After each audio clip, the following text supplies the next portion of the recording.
در شهر شمال و غربی پشاور پاکستان گروه‌های طبی برای کمک به قربانی‌های حمله روز جمعه سفربر شدند. به قول منصبداران 4 و 5 سلاح به دست به مسجد مسلمانان شیعه مذهب چند نارنجک هوا داده سپس از سلاح آتش گشادند.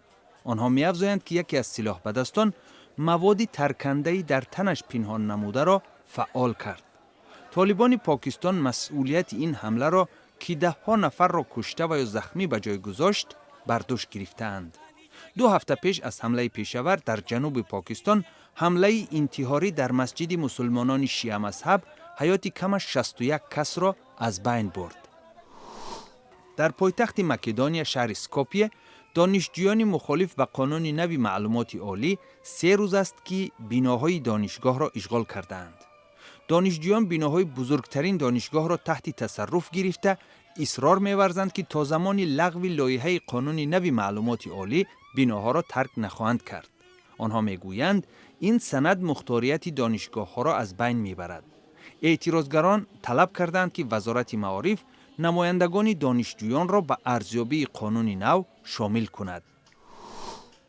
در قرقیزستان سابقه‌داران جنگ افغانستان و منصبداران محلی در شهر جنوبی بادکند 26مین سالگرد بیرونشوی سربازان شوروی از خاک افغانستان را یاد کردند.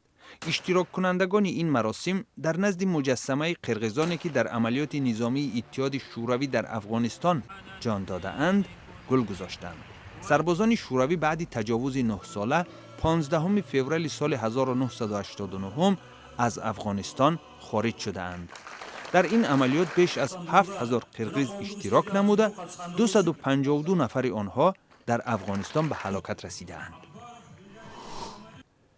در شهر الماتای قزاقستان گروه از دوچرخه سواران در معرکه بین المللی ترغیب دوچرخه‌رانی اشتراک کرد. هدف از این برنامه تشویق و ترغیب استفاده نقلیات بی‌ضرر برای طبیعت می باشد. تشکیل کنندگان این تشبوس سراسری که در گوشه‌های سرد عالم به مانند فنلندیا، روسیه و ایالات متحده آمریکا نیز برگزار شده است، استفاده دوچرخه یا خود ولاسیپد در هر فصل سال و در هر وضع باد و هوا است.